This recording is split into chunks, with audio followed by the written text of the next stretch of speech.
Hi, mine's Phil. I like talking about politics, and in this video, I'll be discussing the latest on the bill that the government have put to Parliament, which, if we're being charitable, is designed to solve the political problems of Boris Johnson's Northern Ireland Protocol, and if we're being realistic, is designed to keep the far right of the party off his back for a while longer.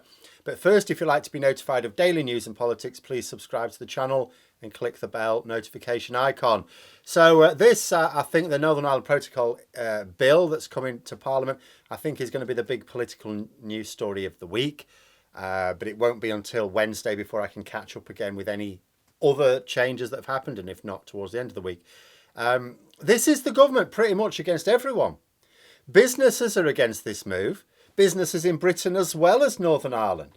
Ireland's obviously against it, as well as the wider EU and the United States.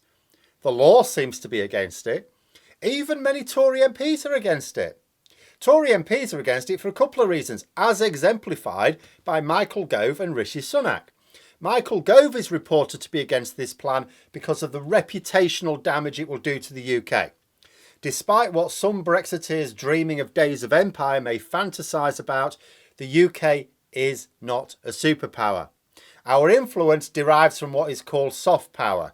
The United States completely got away with the orange one in charge for a bit because their power is real. Ours isn't. If we trash our reputation, we don't have a lot left for future decent governments to work with until they can repair it. Rishi Sunak is reported to be against the plan because of the damage it will do to the economy. It will badly hurt investment. Apart from anything else, this bill represents economic chaos. Businesses want certainty. They want to know what the trading conditions are going to be like over the next few years, preferably the next decade or so. This bill represents a highly volatile market in Britain, where we could find ourselves on the sharp end of a trade war with our entire continent if we persist. Brexiteers have been out today, as well as, trying to claim that this isn't their mess in the interviews. David Davis said we had a Remainers Brexit. No, we don't. That's an oxymoron from the Tory moron. We have the Brexit that Brexiteers negotiated and voted for. Remainers wanted to remain in the EU. That's why we were called Remainers, you see. And David Davis especially cannot claim it's a Remainers Brexit, because there are some muppets who try and blame Remainers for ending up with Johnson's deal. They say, oh, you could have had Theresa May's deal. This is nonsense. It was the same deal. But David Davis resigned from the government in opposition to May's deal and supported Johnson's deal. He is as responsible as anyone for the Brexit we got. But cutting through all the noise, the main thing to discuss today would be the government's claim that their bill will not breach international law. Now, remember, they tried something similar last year, and Northern Ireland Secretary Brandon Lewis stood up in Parliament and admitted that it would break international law. This did not go down at all well, especially in the House of Lords, and they rejected the bill. So now the government have decided to claim that it is lawful. Now, it is a slightly different bill to last year, but it's sort of intended to do much the same thing. And they're now trying to claim that this is lawful in order to try and get it through. The problem is, it's not just the House of Lords that Johnson needs to navigate now. Even his own MPs cannot be relied upon to blindly support any legislation that Boris Johnson wishes to bring before them, for two reasons. First of all, a lot of MPs want Johnson gone, and some of them are prepared to give him a hard time with his primary legislation in Parliament. Now, it'll be interesting to see how many. It's all right voting against him in a secret ballot. The way you vote in Parliament is a matter of public record. In addition, there are MPs who are not necessarily trying to bring Johnson down as such, but do not want to support a bill that is going to hurt the economy or hurt our reputation. And the CBI have been warning that this will hit investment in the UK very hard. They have been clear that what the government needs to do is arrange immediate talks with the EU. Pressing ahead with this bill would be insanity from an economic point of view, because even if ultimately it's withdrawn, the trading relationships don't just require treaties, they require trust. And if you don't have that trust, the other side can apply the treaty to the letter of the law, which is always much harsher than, smoothing it over. And businesses are going to take their investment elsewhere. That's the main take home from what the CBI is saying at the moment. But even threatening this action doesn't help anyone's cause. We've already lost a lot of investment because the government would not guarantee a stable trading relationship with the EU. And threatening it also, as again, means the EU do not trust us. So it's much harder to come to agreement because the EU, every time we might say something, they're trying to say, do you mean it or do you not? And the CBI, as I say, quite clear, as are individual business leaders, the government needs to unequivocally commit to their treaties and that any problems that they perceive as arising from them need to be solved with full agreement between both parties. Now, think about how Tory MPs may see this warning from the CBI. They know that the economy is buggered right now. It's obvious. We've just had the news that the economy is actually contracted. It's shrunk. So they know growth is low, technically negative right now. They know taxes are high. They know people can't afford to pay the bills. They also know that if this situation isn't corrected before the next election, Labour won't actually have to launch a stunning campaign to replace them in government. So with any rational Tory MPs looking at the situation and then being told that this move by the government will damage the economy further by driving away more investment, they would certainly be opposed to this move. And if they are going to be fighting a seat that's a target for either Labour or the Lib Dems at the next election, they may even realise that they cannot sit back and wait to see what happens. If they don't act, they're not an MP in 3 years' time. Second, the public are less impressed with Boris Johnson and his antics now. What they're concerned about is the high cost of living, the problems with getting medical attention and transport problems. All things that the Tory Brexiteers said would get a lot better once we left the EU, and all things that are now way worse. And what the people do not want to see is the government banging on about things that they don't care about. You ask someone in the street struggling to pay the bills or struggling to get to see a doctor or struggling to get a bus to work, and you say to them, what do you think about the government's plans to knacker the Northern Ireland Protocol? They'll just say, how does that help me? How does that help me pay the bills? How does that help me get to work? How does that help me see a doctor?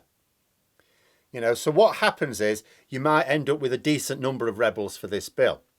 So much so that there has been a suggestion that Johnson could threaten to withdraw the whip from anyone who votes against it. Because if the rebels only abstain, there's probably not enough of them to stop this, or the bill will probably sneak through. But there might be enough of them if they voted against it to bring it down. So, it'll have the votes, remember, of the DUP to balance some of the Tory rebels as well. So if it's only going to be abstentions from the rebels, there'd need to be a lot of them to sink this bill. It's probably not going to be that many. And as I discussed on Sunday as well, from the legal end, the government's top legal counsel is doubtful about the legality of it. But here's something that doesn't require any special legal training. International treaties are governed by the Vienna Convention, and Article 27 of the Convention states, and I quote, "A party may not invoke the provisions of its internal law as justification for its failures to perform a treaty." Essentially, the government cannot rewrite one line of the protocol or any part of the withdrawal agreement without being in breach of international law. So why are the government trying to claim that the bill would be legal, even though that seems highly unlikely? It's not to fool lawyers or even judges. It's to fool their own MPs. The government just want to get this thing through Parliament. They're not bothered about legal challenges later on. They're not bothered about retaliatory action from the EU or the USA, as mad as that sounds. The reason is that all of those consequences are for later. And this whole bill, indeed the entire work of government right now, is focused on keeping Boris Johnson in power a little longer. Consequences from the courts, whether domestic or international, or consequences from our trading partners, are all for the future. Even the consequences of pissing off the public are not Johnson's immediate concern. His immediate concern is for his position as Prime Minister. Yes, he's just won a confidence vote, but the result weakened him badly. And the only people who can get rid of him inside the next 2.5 years are his own MPs. Those are his enemies right now. And all of his political manoeuvres are designed to get just over half of them on his side. That's all he needs. He could have everyone in the country against him. He just needs just over half of his own MPs. Even if it's grudging support in some cases.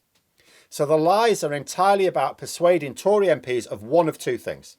First, Try and persuade them that the bill doesn't break international law. That's the easiest. Can you persuade Tory MPs that it doesn't break the law? If you can, there's no reason for them not to vote for it. Second, if you can't convince some MPs of that, at least persuade them that they'll be able to claim they believe it complies with the law. Because at the end of the day, we know that hardly any Conservative MPs have got any principles. They just want to retain their seat in Parliament. They will let Johnson get away with murder as long as it doesn't get them in trouble with the voters. As long as they feel it's possible to confuse their voters about the legal status of this bill, they will happily vote for it. You know, a bit like my MP, if you write him a letter saying, oh, this is illegal, he'll just write back in his condescending manner and say, oh, I think you'll find it's not. As long as they can do that and fool enough of their voters, they're happy. Just like, you know, they did last time. Last year, when the government actually admitted it broke the law, they still voted for it. So this bill is essentially a battle between the far right, who want to isolate Britain from the world, and Tory MPs who fear losing their seats. It's not a battle between good and evil. It's just a battle between two types of evil, bigotry and selfishness. And in this fight, I'm on the side of selfishness. I want the selfish MPs to win. The Tory MPs who will stop this, if it's going to be stopped, and that's doubtful, are those who selfishly act to preserve their chances of winning their seat at the next election by stopping this bill going ahead. Johnson and his allies are trying to persuade them that this bill will not cost them that seat. And maybe they will threaten to take away the whip if they vote against it, which means they'll definitely lose their seat. It'll be interesting to see what they think. This will not necessarily be reflected in the first vote. I wouldn't expect it to be sunk at the first vote. Vote on the first reading whenever that is, because after that there'll be committee stages. And after that, the Tory MPs who vote for it the first time could decide to withdraw their support after it's faced proper parliamentary scrutiny, because then they'll be on much stronger ground to dismiss it on the basis that it's illegal. But that doesn't mean Tory MPs will just blindly vote for it and wait until later either, because if it passes the first reading, it's quite a long time before the second.